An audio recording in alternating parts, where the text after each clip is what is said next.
જૂનાગઢમાં સ્થાનિક સ્વરાજ્યની ચૂંટણી પહેલા કોંગ્રેસમાં આંતરિક કકડાટ સામે આવ્યો। શહેર કોંગ્રેસ કાર્યાલય ખાતે યોજાયેલી બેઠક દરમિયાન કાર્યકર પંકજ ભરડા અને પ્રદેશ ઉપાધ્યક્ષ હીરા જોટવા વચ્ચે ઉગ્ર બોલાચાલી થતા વાતાવરણ તંગ બન્યું। જિલ્લા પ્રમુખ અમિત પટેલની હાજરીમાં થયેલી આ બબાલ દરમિયાન મીટિંગમાં જ બંને નેતાઓ સામસામે આવી જતા અન્ય કાર્યકરોમાં પણ ચકચાર મચી। અંતે શહેર પ્રમુખ મનોજ જોશીએ હસ્તક્ષેપ કરી મામલો ઠાળે પાડવાનો પ્રયાસ કર્યો હતો।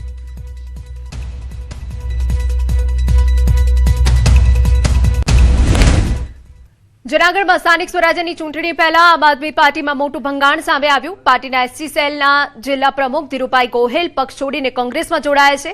પ્રદેશ ઉપાધ્યક્ષ હીરા જોટવા સહિતના આગેવાનોની ઉપસ્થિતિમાં તેમણે કોંગ્રેસ ખેસ ધારણ કર્યું। કોંગ્રેસમાં જોડાયા બાદ ધીરુભાઈ ગોહેલે આમ આદમી પાર્ટી પર ગંભીર આક્ષેપો કરતા જણાવ્યું કે પાર્ટીમાં ભયંકર ભ્રષ્ટાચાર ચાલી રહ્યો છે અને ટિકિટો ખુલ્લેઆમ વેચાણ થાય છે। તેમણે વધુમાં સ્પષ્ટ કર્યું કે તેઓ કોઈ હોદ્દા માટે કોંગ્રેસમાં જોડાયા નથી અને જો ચૂંટણી લડવાની ઈચ્છા હોત તો ફોર્મ ભરવાની તારીખ પહેલા જ નિર્ણય લઈ લીધો હોત।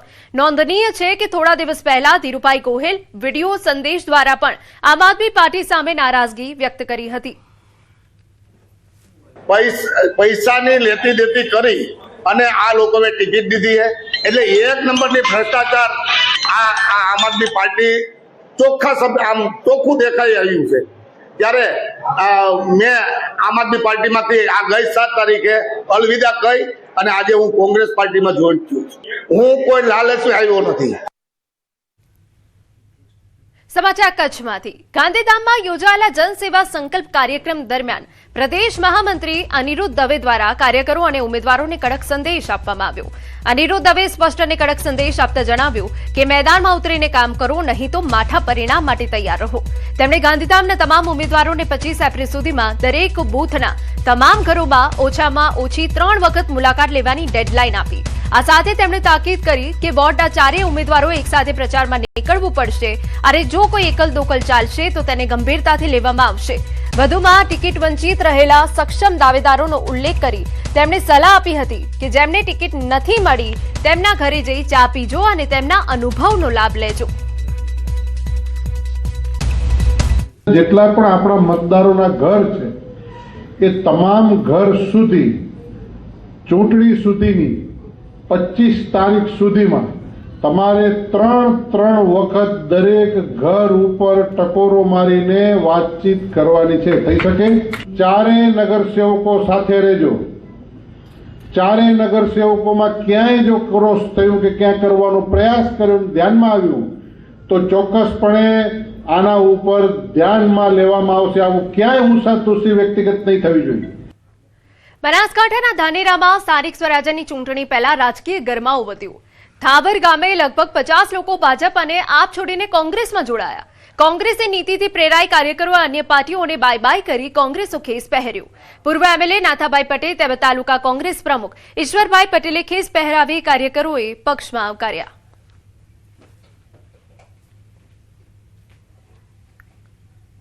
સમાચારમાં આગળ વધીએ। વાપી મહાનગરપાલિકાની ચૂંટણીના ઉમેદવારી પત્રો ભરાઈ ગયા બાદ હવે રાજકીય પક્ષો ચૂંટણી મેદાનમાં સક્રિય બન્યા છે।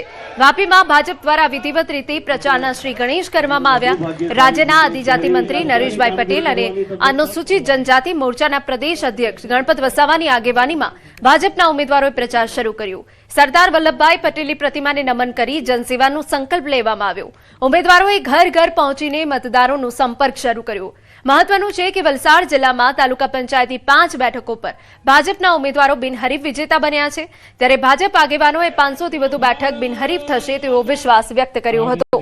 વાપી મહાનગરપાલિકાની પ્રથમ ચૂંટણી હોવાથી ભાજપ વિકાસના કામો અને યોજનાઓના આધાર પર મતદારોનો વિશ્વાસ જીતવાનો પ્રયાસ કરી રહી છે। ઉમેદવારોએ જીતનો વિશ્વાસ વ્યક્ત કર્યો।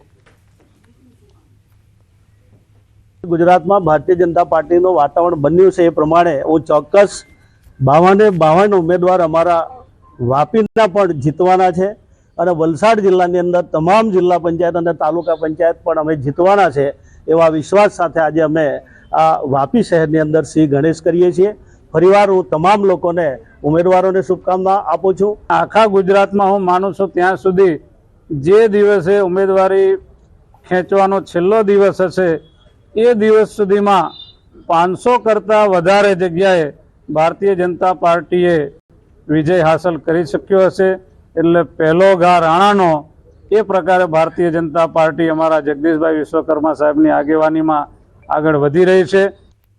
અમદાવાદ મહાનગરપાલિકા, જિલ્લા અને તાલુકા પંચાયત તેમજ નગરપાલિકાઓની સામાન્ય અને પેટા ચૂંટણીને ધ્યાનમાં રાખીને વહીવટીતંત્ર સજ્જ બન્યું છે.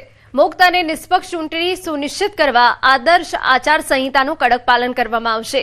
ઉમેદવારો અને રાજકીય પક્ષોને સહુલિયત મળે તે માટે કલેક્ટર કચેરી દ્વારા સિંગલ વિન્ડો સિસ્ટમ શરૂ કરવામાં આવી છે, જેના માધ્યમથી જાહેર સભા, સરઘસ અને અન્ય કાર્યક્રમોની તમામ પરવાનગીઓ હવે એક જ સ્થળેથી સરળતાથી મેળવી શકાશે.